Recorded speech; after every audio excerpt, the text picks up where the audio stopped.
Nouvelle édition de l'IVA événement. Mesdames et messieurs, bonsoir. Merci de rester avec nous jusqu'à la fin de ce journal. Au sommaire de cette édition, la corruption au sein de la gendarmerie nationale. La route est encore longue dans la lutte contre ce fléau. C'est ce qu'avouaient ce jour les responsables de la gendarmerie nationale en dressant un bilan de l'année 2013. Moins d'impôts à payer pour les petits artisans malgaches, le S3MA demande à ce que leur statut soit révisé. Et enfin, dans l'actualité internationale, ce nouveau pic de violence en Égypte. Hier, 13 personnes ont péri dans des heurts impliquant forces de sécurité, partisans et adversaires du président destitué Mohamed Morsi. Plus d'une centaine d'arrestations ont par ailleurs été enregistrées.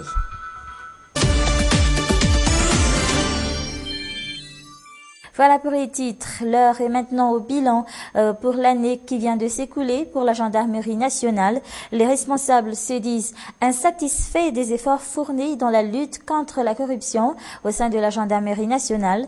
Par contre, ils estiment avoir mené à bien leur mission dans la sécurisation des dernières élections. Arami Sarakoutbi. La lutte contre la corruption au sein de la gendarmerie nationale, une des priorités des responsables pour 2014. Un choix justifié par le bilan dressé par les forces de l'ordre en ce début d'année. En 2013, un gendarme est emprisonné, 3 autres ont fait l'objet d'une sanction disciplinaire et 2 autres militaires trempés dans des affaires de corruption.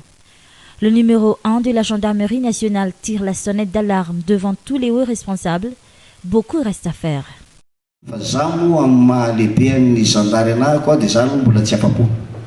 En ma qualité de commandant de la gendarmerie nationale, je ne suis pas encore satisfait de la lutte contre la corruption au sein de la gendarmerie. On a bien vu le dernier bilan du mois de novembre. Les efforts sont encore insatisfaisants. Je vous exhorte alors à ne pas baisser les bras dans ce lutte contre la corruption.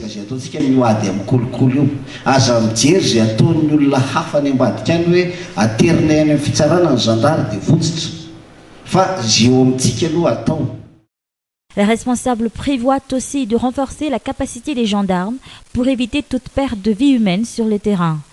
En 2010, 25 éléments ont perdu la vie. Cela a un peu diminué en 2013 avec 10 gendarmes tués sur le terrain. Autre priorité de la gendarmerie nationale, la neutralité des hauts responsables dans toute affaire politique. On peut aujourd'hui dire qu'on n'a pas failli à notre mission. On a pu maintenir l'ordre et la sécurité publique tout au long du processus électoral. Les gens ont pu voter sereinement. Maintenant, l'ordre politique devrait être aux politiciens, le social à ceux qui le font, demain pour l'ordre économique. En parlant toujours de bilan satisfaisant pour 2013, le vol de zébus. 48% des zébus volés ont été rendus à leurs propriétaires, contre 56% en 2012. Revenons un peu sur ces résultats provisoires du second tour de la présidentielle, publiés hier par la CENIT. Et Razan Armapian sort vainqueur avec 53,50% des voix contre 46,50% des voix pour son rival Jean-Louis Robinson. Celui-ci n'a pas tardé à réagir face à ces résultats qu'il conteste. Absent hier à la cérémonie de proclamation des résultats au siège de la CENIT à Larbi, Jean-Louis Robinson n'a pas également participé à la conférence de presse donnée par son équipe vers la fin de la soirée. Le communiqué a été lu par un des membres de son staff, un communiqué déplorant la mauvaise foi qu'aurait manifesté la CENIT en refusant de reconnaître leurs résultats. Et c'est justement dans ce contexte que le général Ravalman Richard lance un avertissement à l'endroit des fauteurs de troubles post-électoraux. Il fait référence notamment aux quelques contestations entendues ici et là sur les résultats provisoires du second tour de la présidentielle publiés par la CENIT. Le général Ravalman Richard de rappeler que chacun a le droit de s'exprimer, même dans la rue, mais remet cependant les instigateurs devant leurs responsabilités. Parlons à présent de cette plainte émanant des petits artisans malgaches. Depuis 2002, en effet, ils payent les mêmes impôts que les grands opérateurs. Une situation qui n'est pas du tout favorable au développement de leurs activités, selon les syndicats des artisans malgaches. En ce début d'année, ils demandent à ce que leur statut soit révisé. Sachez que le secteur de l'artisanat est porteur d'emplois directs et 10% des malgaches en bénéficient. Une enquête signée Anna Muriel. Toute la vie de Basile est dans cette pièce. Elle sert à la fois de chambre à coucher et d'atelier.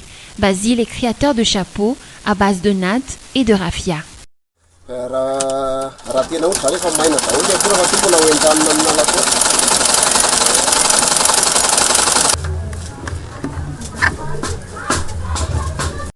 4 autres artisans travaillent avec Basile quand les commandes affluent.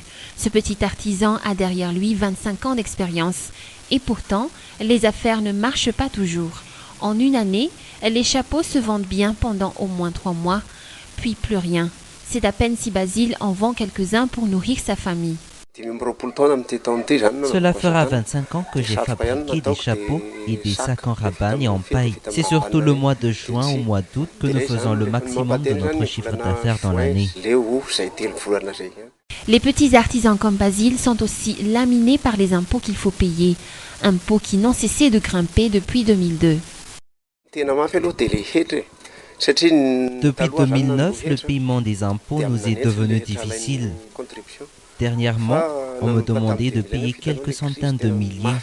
Quelquefois, je n'arrive même plus à trouver de quoi régler mes impôts. Il n'est pas le seul à se retrouver dans la même situation.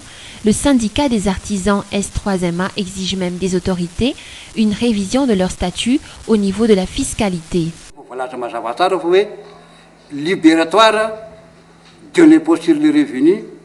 Les impôts sont tenus sur le revenu et les taxes sur les chiffres d'affaires. La réalité est bien différente pourtant. On nous tient sur notre chiffre d'affaires. Par exemple, si j'utilise 500 000 arrières, je n'aurai plus rien pour travailler car tout servira à régler mes impôts.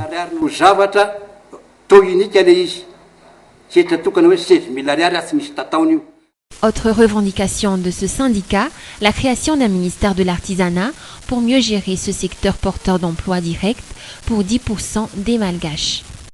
Pas de bol pour les agriculteurs en ce début d'année. Les cultures sont en majorité détruites par les pluies de ces derniers jours. C'était le cas, par exemple, pour ces producteurs de bread que nos journalistes ont rencontrés à Itos. Une hausse du prix des légumes et des bread est ainsi à craindre à cause de la baisse de la production due au mauvais temps. Une enquête toujours signée Anne Muriel et Yves Janel.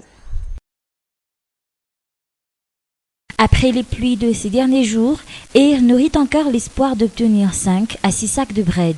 Son champ de culture est totalement inondé par l'eau de pluie.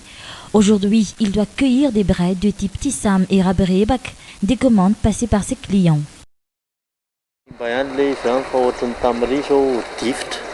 On est obligé de procéder à la récolte précoce des bread pour éviter qu'elles soient détruites par les pluies. Et son équipe ont su cueillir ces bread au bon moment. Quelques jours de plus et ces bread ne seront plus vendables.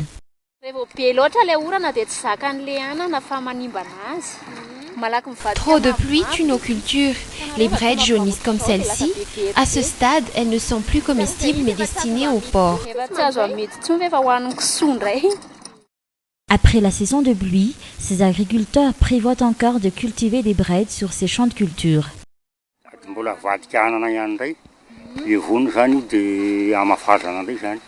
Après ces bread, on cultivera également d'autres bread.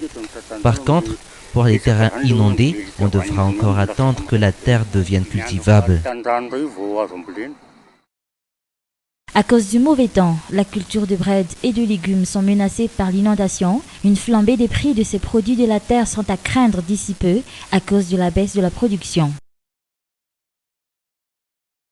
Dans les actualités internationales, au moins 11 personnes sont mortes vendredi en Égypte dans des heurts en marge de manifestations de soutien au président islamiste destitué Mohamed Morsi. Des milliers de manifestants islamistes ont défilé à travers le pays avant que la police ne les disperse, déclenchant les heurts auxquels ont également pris des civils opposés au courant islamiste. France 24.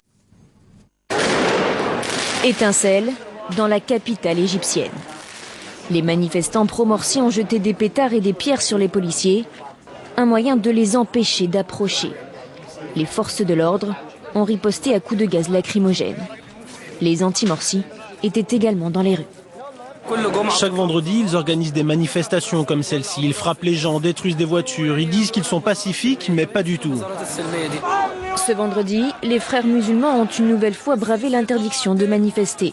Depuis la semaine dernière, la confrérie est considérée comme une organisation terroriste par le gouvernement. Des manifestations pro-Morsi se sont également produites dans d'autres villes du pays, comme ici, à Ismaïlia. Les protestataires demandent la chute du régime militaire. À Alexandrie, la population s'en est pris directement aux frères musulmans. La police a dû intervenir pour séparer les deux camps. La tension risque de continuer à grimper ces prochains jours. Le 14 et 15 janvier prochain aura lieu le référendum sur la nouvelle constitution, considérée comme illégitime par les pro-Morsi. Parlons à présent de ces tempêtes de neige qui frappent la côte est des États-Unis et le Canada. De la neige en très grande quantité, un froid polaire. Au moins 11 personnes ont été tuées dans diverses circonstances. Des milliers de vols sont annulés. Conséquence de ces tempêtes baptisées Hercule, des villes comme New York se voient obligées de tourner au ralenti.